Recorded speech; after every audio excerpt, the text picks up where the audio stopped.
know that there are so many screens that are on right now. If we could just turn down the volume so we can hear each other well, that would be good. And Wasim, thank you for really setting the tone for today. So we're going to be talking about Nestle's purpose, which you've already mentioned. Not only about the products we make, and Olive has really talked about that, but also the systems that we strengthen. And there's no better person to talk to us about this, or to talk about this with than Patricia. Patricia Ekaba, she has seen Nestle for good all across the region. And my first question to you, Patricia, is, today we're going to be hearing a lot about Nestle for good.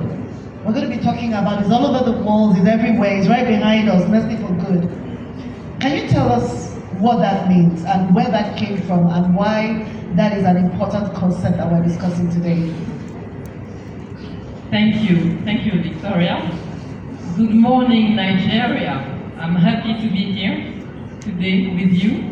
So I like what Wasim said just 2 minutes ago. He said, Nestle for good, it's a strategy, but it's not another strategy.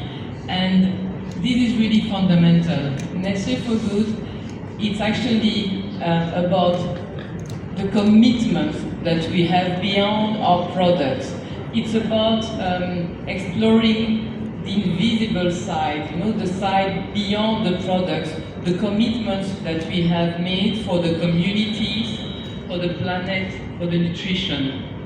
And the best way to reflect this commitment is through what we call the creation of shared value, CSV. So it's the way we translate our commitments. So this is what it is about. But we translate our commitments every day. Every day Nestle touches lives all across our value chain. And Wasim says it's not a new strategy. So what is this? He talked about telling stories. Is there any way that you can ground us in these stories and why it means so much to us in this region? So, and maybe to give you more context, because yes, it's not something new, but where did it come from? And I must say that we owe it to you, because it came from the comments, the remarks that our partners, the stakeholders, the journalists, the consumers made to us so many times. Every time we had the opportunity to meet them or to read their comments, it was always about, we are not aware of these. We don't know that you are doing also these within the communities. Why are you talking about it? And we've realized year after year that many people are not aware of what Nestle does beyond the product that they know. So the Nestle for Good campaign, it's to create this awareness, to communicate and to tell you what we are doing, what are our commitments, who we are. Because for some of you, you believe that Nestle, it's a Swiss big multinational, and that's it. While we've been in Central and West Africa for more than 60 years, so there's a real local root, local presence. So it's about who we are and how we are here to serve the communities, because we are part of an ecosystem. We are not alone. And it's important for us to make sure that every player in this ecosystem is well, and that we work to improve the quality, to contribute to the improvement of the quality of their lives. So this is what it is about. And the second reason, it's also because we've noticed that there's sometimes a misperception, or about Nestle. And that's also the reason we thought, let's talk about what we are doing. Let's not be so shy, And what is particular for this campaign is that it's the first time we launched a regional corporate communication of this magnitude. You mentioned it, Victoria. It's something which is across the region. In CIWA, we have 25 countries. And we we launched the campaign in Côte d'Ivoire. You announced it already, you did a pre-launch. You were the only one doing a pre-launch with the media in Nigeria. You were the first to start. Then Côte d'Ivoire, Ghana, and so now the big one here.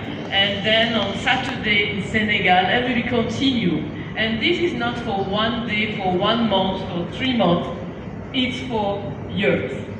It's really a commitment. We want to tell the story about what we are doing, and more importantly, we want to give the voice to the beneficiaries, because you know it's always a bit complex or when you talk about what you are doing, but we found that it's more relevant and more credible to let other people talk about how, according to them, our activities, our initiatives are impacting positively their lives.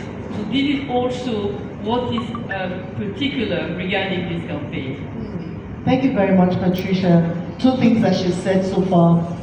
We're telling our own story, because sometimes when you don't tell your story, other people tell your story. And because no one knows you better than yourself, you're the best person to tell your own story.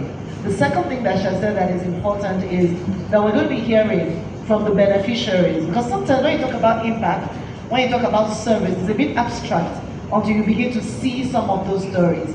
Now today we're going to hear stories from Nigeria, right? But I wonder, as you listen to the different people in the different countries, is there any story that has struck you that you'd like to share with us today that kind of grounds what we're doing and really encourages us to even continue doing more? Any story that really has stood out for you that you'd like to share with us today?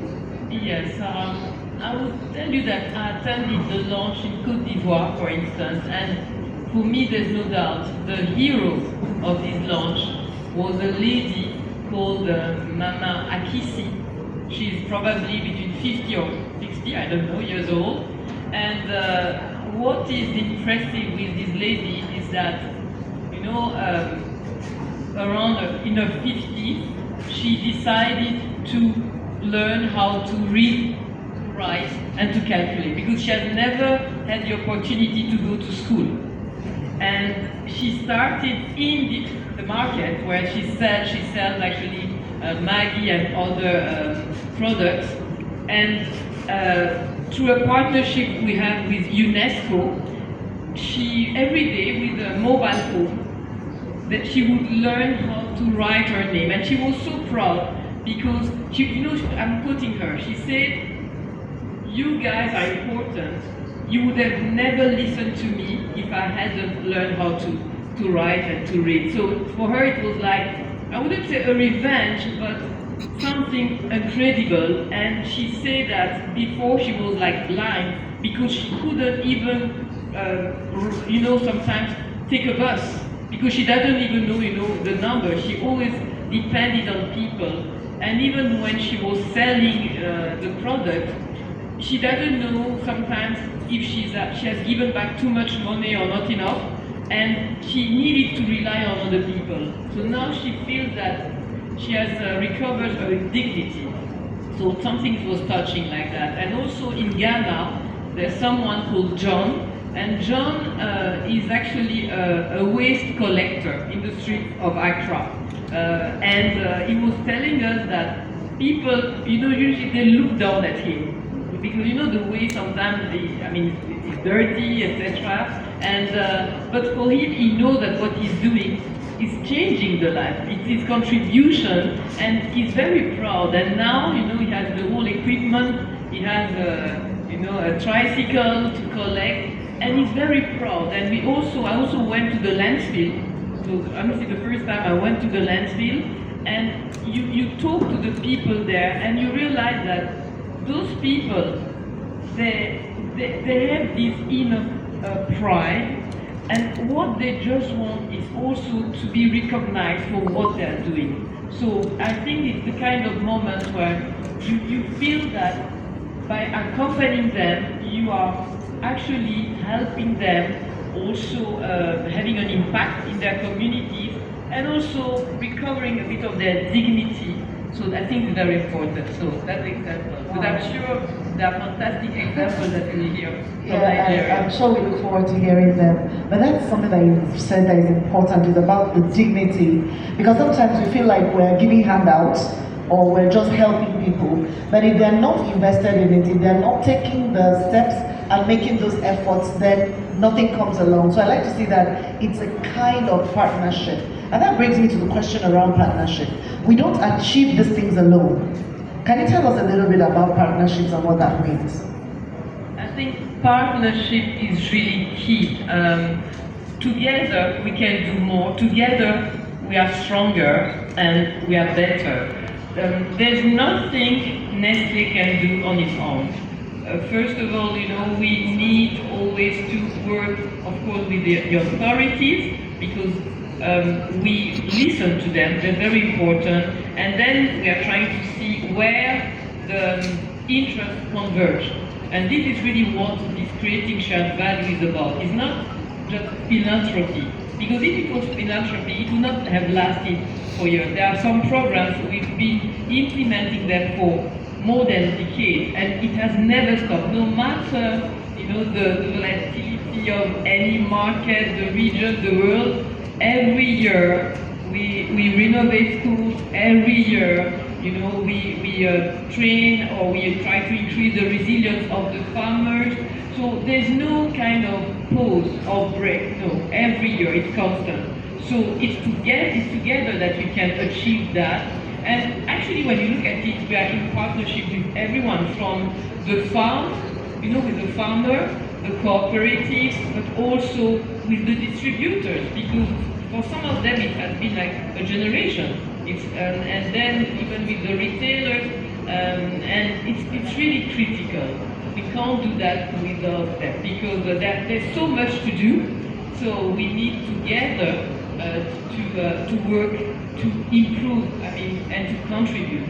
We want to be really part of the solution and to work together.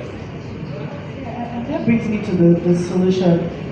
One would say that, one would talk about creating shared value, it can be self-serving, right?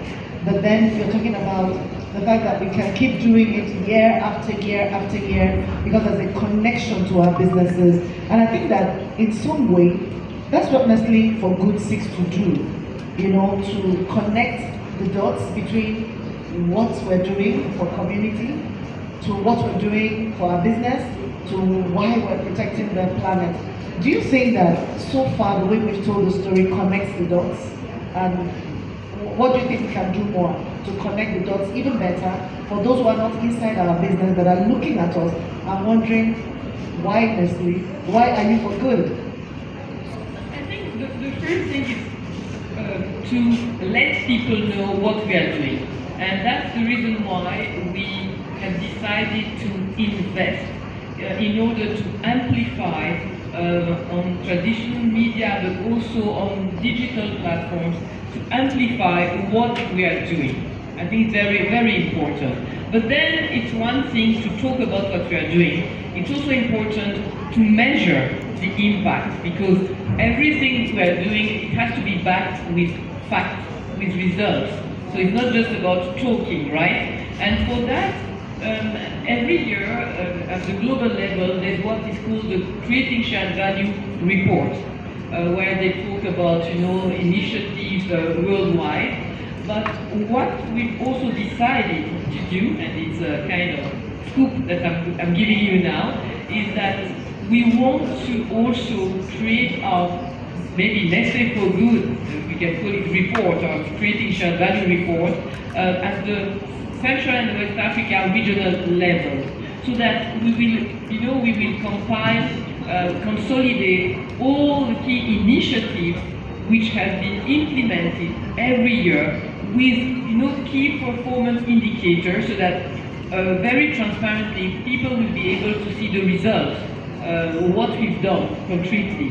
For you to know, the current CSV report has 55 pages, if I don't count the pages through the links, right? And I think it's something which we need to do for our region. Of course, there are 25 countries, so we start progressively, but for sure, we start with Nigeria, if you agree. Thank you so much. I mean, you answered the question that I was going to ask you. Is this only a campaign for this year, or we're going to take it into the future? So now we have a scoop that we're going to have the Nestle for Good, our Creating Shared Value report for our region, not only for our region, but for Nigeria, so that we can measure year after year, the impact and the progress that we're making. Thank you very much, Patricia. And before I let you go, I must ask you this question. What gives you hope about our region? What gives you hope about Nestle's relationship with these stakeholders and these consumers and these customers in this region? What gives you hope? Looking beyond Nigeria, looking at our whole ecosystem, all the way from Angola to the middle and the rest. What gives you hope when you look at what we're doing and how we're beginning to frame our stories? What gives me hope is simply the fact that I believe that there are many people who are open-minded, who have balanced views, and yes, they are fair-minded. So, and with those people, actually, we are talking, we are listening to them. We are trying also to improve what needs to be improved, because at the end of the day, Nestle today is not exactly the same as Nestle yesterday. The products are always evolving, so nothing is static in reality. And I think it's this belief that there are so many people who actually share the same interests, right? And who are open for this dialogue, that this is how we are moving forward, and we are step by step trying to, every day improving the quality of the livelihood of the people around us. So I'm convinced about that, and that's what we've always done and really continue to do. And I think for me, of course, sometimes you have a criticism, but I think criticism is something which is, we've always welcomed the criticism, because there are many things sometimes it's based on those criticisms, and sometimes the criticism comes from people actually who love the product, so it's important also to take it positively and to see, what can be improved, and again, transparency, yes, humility, this is something we have, but on the same time, even if there's a humility, I think we've heard people. It's important to communicate and to be open and to have this dialogue. So I really am very optimistic, because there are so many people who want to improve the things that, and there's so much to do. There's so much to do that we need all arms and everyone to make it happen, and we are pleased to be part of it. Thank you very much for sharing that. I could just hear the passion coming through it. So as we improve our transparency, we're not afraid to engage. In fact, we see feedback as a gift, not criticism because you hate us, but feedback because you love the product. And we'll continue to keep our doors open, we'll keep engaging, trusting that with time, as we've begun to tell our own stories, people will see that Nestle is indeed about good food, about good life, and Nestle is for good and intentionally good on a continuous basis. Thank you very much, Patricia. Please help me to appreciate Patricia for sharing her thoughts.